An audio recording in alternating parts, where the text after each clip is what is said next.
And here we go. Just it Let's see if it's goes. working. Yep. There it goes. Okay. 5, 4, 3, 2, 1. I'm John Miglash for the WDMA. We're going to be talking about direct mail today and its integration with digital. But first, let's have some fun. Let's get over to the fun. And this is a new this year's series from ESPN. This is Sports Center, and we've got the Las Vegas Knights cleaning up on the Stanley Cup, putting it in the dishwasher. Think we should run it again? Which Yeah, I think so. they're gonna run it again. Make sure it's nice and clean. Putting a little of that, putting a little of the stuff in there. That's pretty good. That's pretty good. And those are two of the Night Stars. This is from Audrey Kemp at the drum.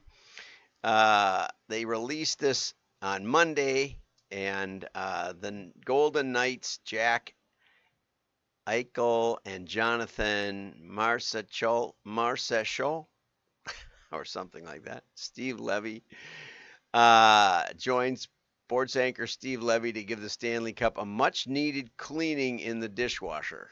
Okay, well, it's fun, but you know, my axe to grind on the ESPN is that they won't let me tell them what sports I don't ever want to see. You know, like women's soccer. I lettered in soccer. I was a team captain. I like soccer, okay. I like the Premier League. I can like the Premier League, you know, just because you like the NFL doesn't mean you like college. I like college more than the NFL. But keep an eye on the Packers. You know, it's sort of like, but then you open up the thing and I'm logged in and they give me all these sports that I don't care about and get in the way. It's just sad because their database doesn't eliminate what I don't want, which is more important to me than showing me what I do want, because I don't know what I want mostly, but I know what I don't want. And that's often a key to modeling. We're going to talk about that tomorrow. We're going to talk about lookalike modeling and how it's much, much, much more sane to model for these don't look like our customers. That's much, much more powerful and more effective than trying to figure out why your best customers like you. And there's not very many of them. So you are trying to multiply very, very lightweight, thin data. Okay. But anyway, when they said that they should run it again, that was because they've won back-to-back Stanley Cups. In Las Vegas? Is there any ice and snow in Las Vegas? I don't think so. And that's one of the problems with NHL, which I don't follow either. Okay, here's big news. Apple, why didn't Eric say caramel apple?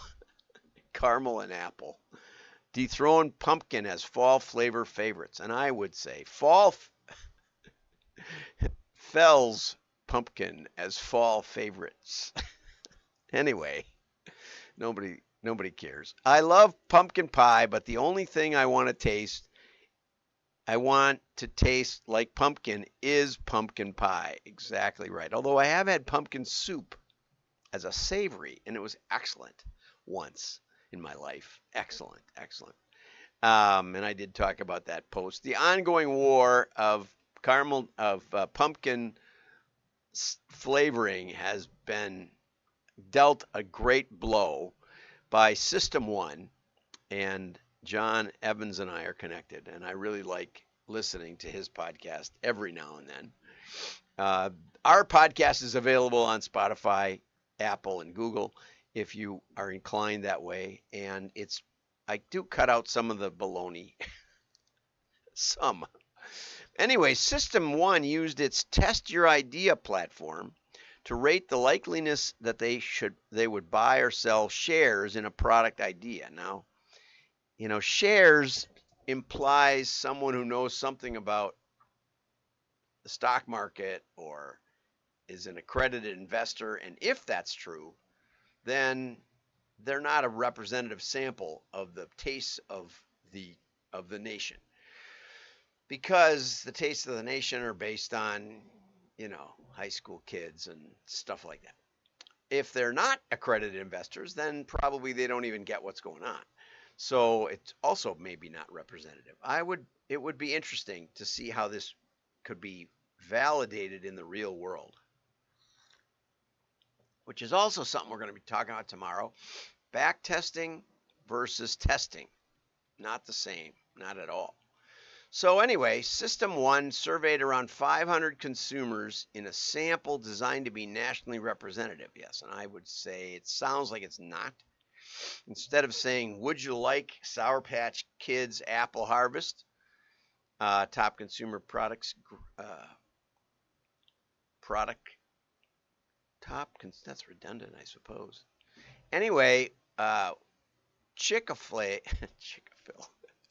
I'm dyslexic. Chick-fil-A's Caramel Milkshake was the clear winner across categories with 5.6 stars. No, I'm so out of it, I don't even know if these exist. Sour Patch Kids, it seems like, started with sour apple, green apple. So I don't know what they're doing with Apple Harvest. Just don't know. I'm not sure if these are real products that they actually sampled, which would be something, or these are hypothetical products that someone might speculate about. If so, it's like 3 derivations away from reality. So anyway, according to System 1, I'd love to talk to John about it. I'll reach out to John and say, what the heck does this mean? Anything? Does this mean anything?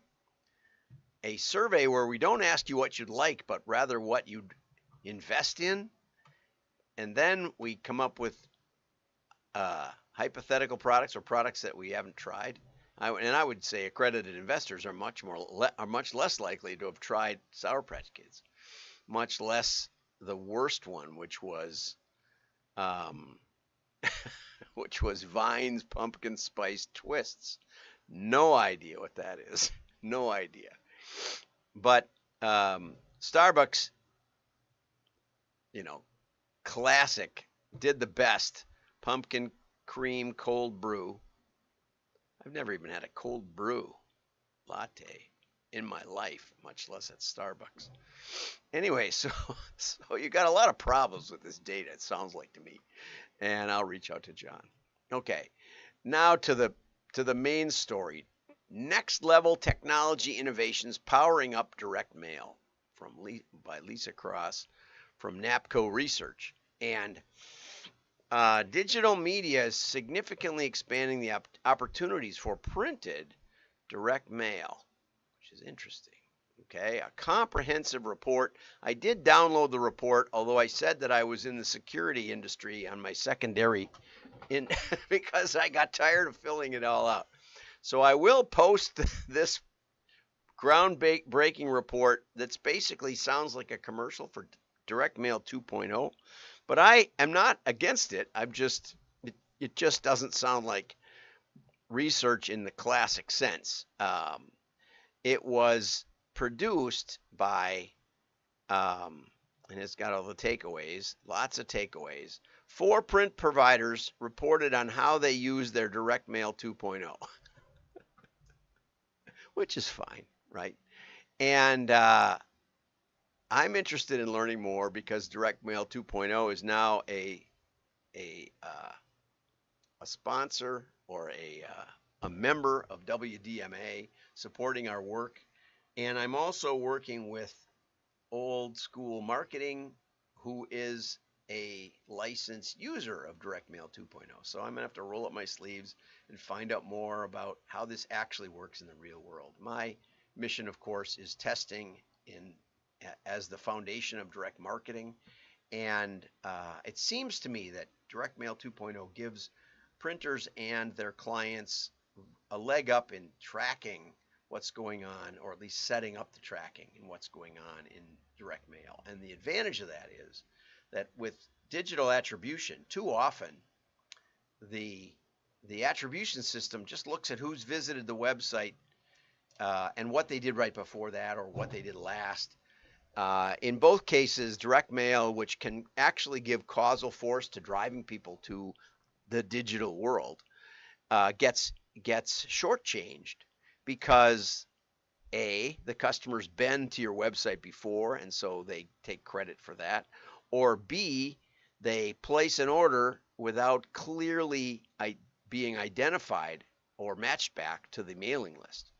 And without probably both of those, without an awareness of both of those, digital will get full credit and the mailer will probably get no credit and will quickly be mothballed, saying it's too expensive and too much work. So 89% of direct mail users participating in this research currently integrate or plan to integrate digital media and direct mail. And of course, there's a lot of different ways to do that. Japs Olson, Debbie Ross told me that that's a really staple of their direct mail work, that they will integrate it with the UPS. Now I'm getting with USPS in informed delivery, and also Market Builder regularly integrates with Facebook and digital and Google Ad Network, and these are areas that I don't have a lot of experience with, but I'm learning. Going to keep learning. So more and more printers are doing this. Some are using Direct Mail 2.0. Some are doing it on their own. But the integration seems to help, alert me that I'm getting it in my mailbox, alert me to the offer, pique my interest so that when I see it in the mail, I can take the time to physically examine it. And so I'm a big fan of all this stuff, especially if it's used in a carefully constructed, experimentally credible design structure. So anyway, good articles. They'll be in the show notes after the show, along with the digital direct mail and digital media omni-channel marketing combination study. Okay, will be up there. I probably will take the time to read this because the article had so many key takeaways that I want to find out what the report really has to say. A lot of small print, hard for me on small print, but we'll mark it up and take a little time, perhaps in the next day or two. Have a great day. Like and share. I thank you for your reposts. Reposts are worth 20 likes. So if you really like something, repost it to your network. Even if your network isn't that big, at least people will see that you're interested in it. And so I thank you especially for the reposts. Comments are also welcome. I do kind of watch the comments while I'm live streaming. So fun if you do that live. I'll try to acknowledge you. Oops. It looks like I have marked up all of these articles without changing my screen. Yeah, well, anyway, the show notes are down in the WDMA.org website. You have to be a subscriber, which is free, or better, because it's in the members only section. Bye-bye.